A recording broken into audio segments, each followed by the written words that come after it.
Concienciar sobre los problemas económicos, sociales y medioambientales es el triple objetivo del ciclo de cine ecosocial O3 Miraes, que comienza esta tarde y que ofrecerá en los cines Embajadores Foncalada de la capital asturiana diferentes proyecciones durante este mes de mayo.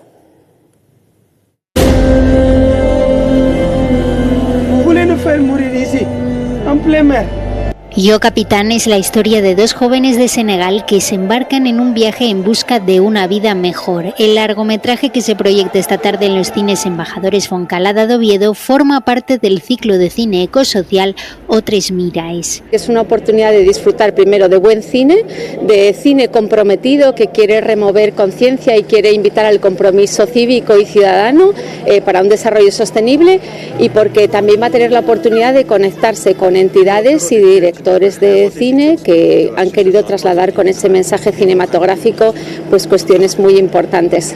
Por primera vez se incorpora un coloquio de organizaciones sociales expertas tras las proyecciones. El término eco adquiere relevancia en esta segunda edición.